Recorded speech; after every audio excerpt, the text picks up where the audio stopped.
Got my garage behind me, the one car, and did a little bit of work on it to clean it up, make it a little bit nicer. Let's go ahead and take a look and see what I've done to it.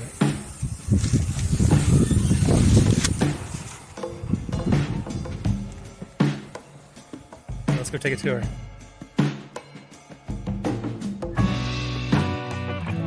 Here I am in the small garage. This is where we store most of the bikes, the motorcycles. We're going to go ahead and prep this floor so that we can do an epoxy for that blue gray. It's important to read all the instructions, get all the materials. You can't just buy the gallon of epoxy and just put it down on the concrete. Any painter knows that prep is going to be the key, so we're going to make sure that this concrete is clean and that it's etched and primed so that this epoxy will last. Let's go ahead and get started.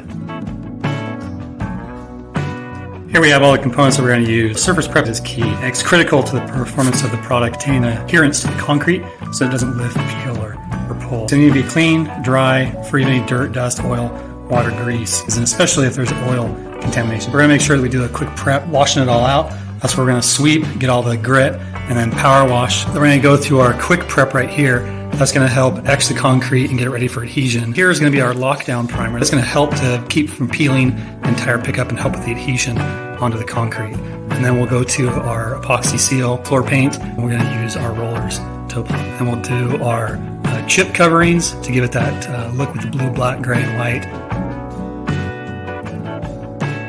So time to hit the vacuum, the floor brush, and then the power wash. Let's get to it.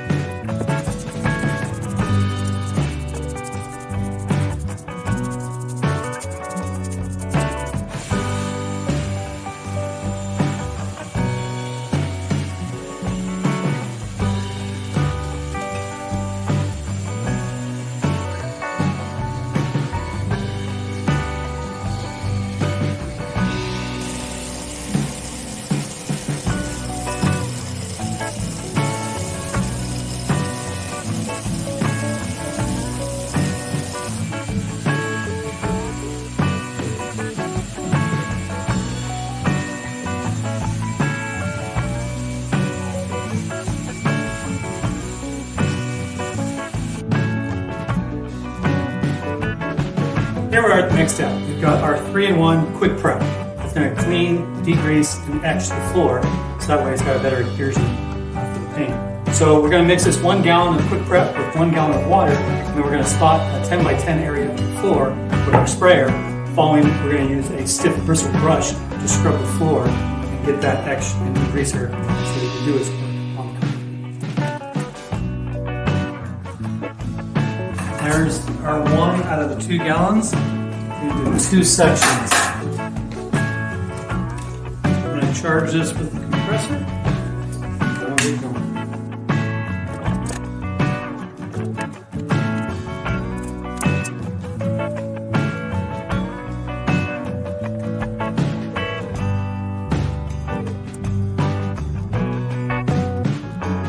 Now that I've got the quick prep sprayed on the floor, I'm going to use the nylon bristle brush to scrub the floor. It's going to help clean it, degrease it, and etch it.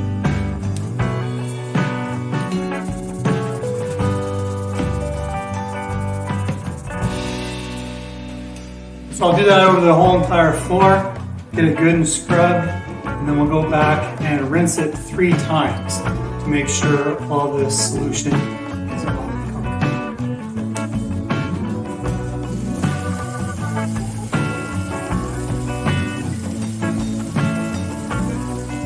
Next, we're going to get all the water off of the concrete, so we're going to use our squeegee with our wet dry vac and get this all sucked up.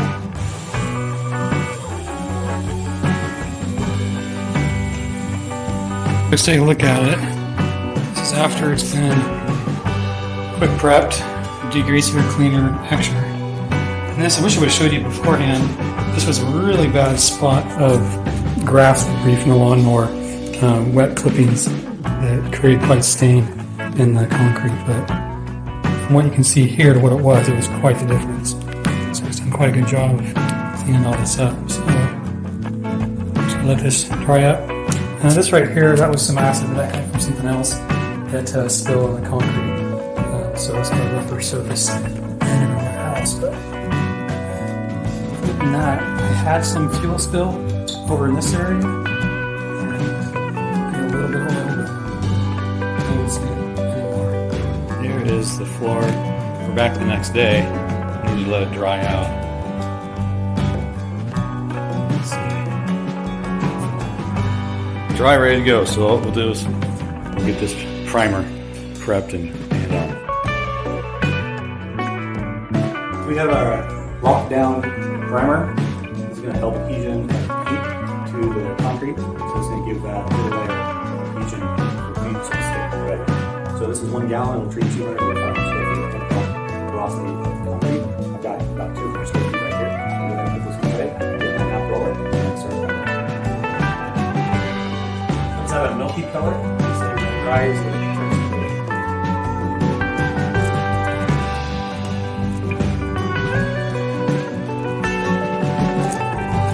Here we got our primer sealer on the concrete, and there is a minimum of 2-hour dry. Place here, see it has a little bit of a wet look to it, but it is slowly drying clear. We're just going to let it do its thing. We'll come back and start getting the epoxy on the floor. Here we are, ready for paint to get onto the floor. I've got it mixed up. I've got my roller brush with my all in one. I've got a smaller brush, roller, and a 3-inch brush. I'm going to use this to cut in all the edges around the garage. And I'm going to work in sections. I'm going to do 3 sections on each side.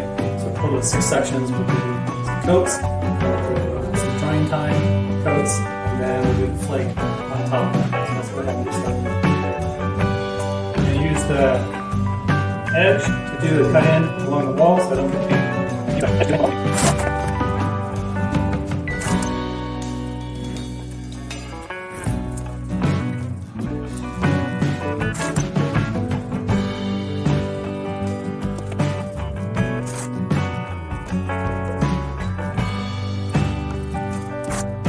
Now that I have the edges cut in with the brush, I'll switch to the small roller and fill it in.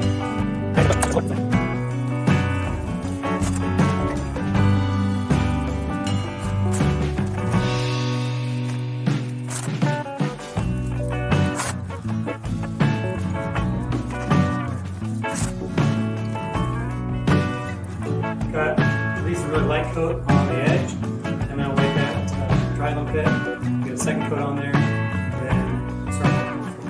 So one thing I'm doing now is I'm cutting in all of the joints, so that way the insides of the joints are good. When I do the rolling over the top, I'm not going to get as much in there, so I'll make sure to get the inside first.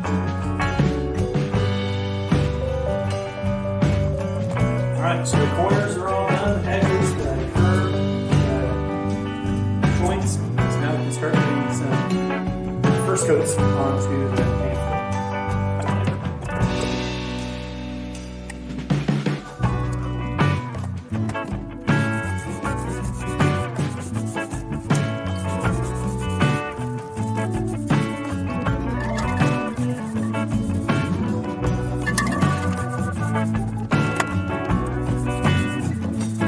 There we go. We've got 1 coat on the floor and looking good so far. So just a dry time we'll have to wait for. Let's do a second coat after that. Here we are. It's late in the evening, but we've got a second coat on. First was just a really thin coat just to get some coverage and adhere to the primer. And then we just finished our second, but heavy top coat. So there we are looking at it so far. Camera's having a hard time focusing contrast, but there it is. We'll do a dry overnight, and then we'll do another coat in the morning. That should be our final coat. We'll then add the flake to the wet paint. So we're almost done. I'm getting ready to put down my last coat. That way I'll do a wet top coat, and I can add the flakes to it. We've got 3 sections that I'm going to do. So I'm going to divide this flake up into 3 different blocks. That way I'll do about the same sections. Go ahead and rip this open, separate it into 3, start getting the paint down. Here it goes, my last heavy top coat, and put my flake.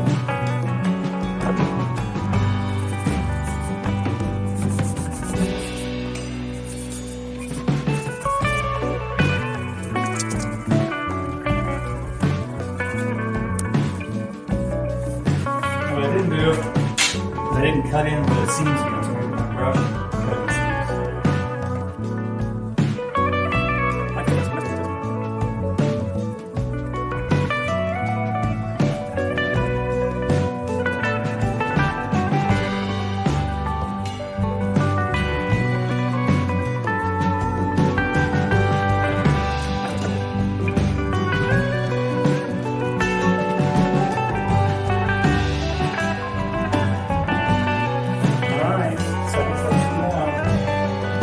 flake.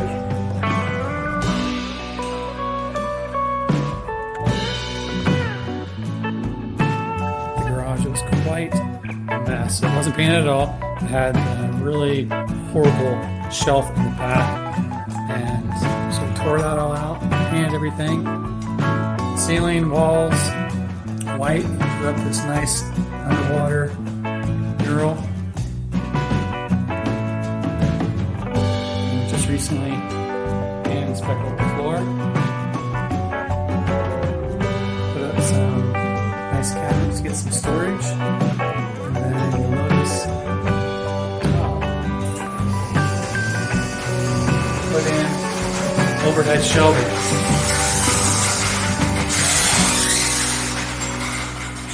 So we can do storage above the garage door. Still need to clear. Let me just show you a couple of other things. So I've got my clock, so I know time is when I'm working on here, date, also temperature, humidity, our sprinkler system. This is something when I'm working in the winter and have my propane heater on.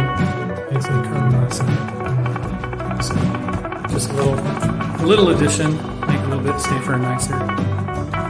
So here we go.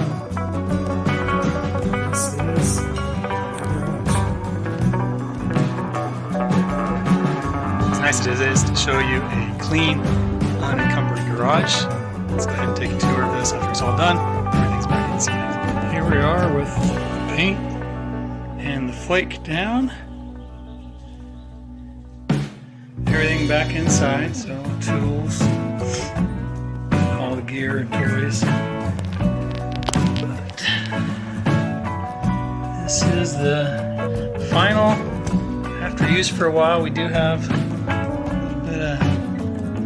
dirt and grime. And one thing for the tires, there is a little bit of hot marking. Not a ton. I haven't really tried scrubbing it clean yet, but overall I'm super happy with it. It sweeps up easily, and it does wipe up with a rag. Spilled stuff pretty easy. So, it's definitely something I would recommend. I'm happy with how it turned out.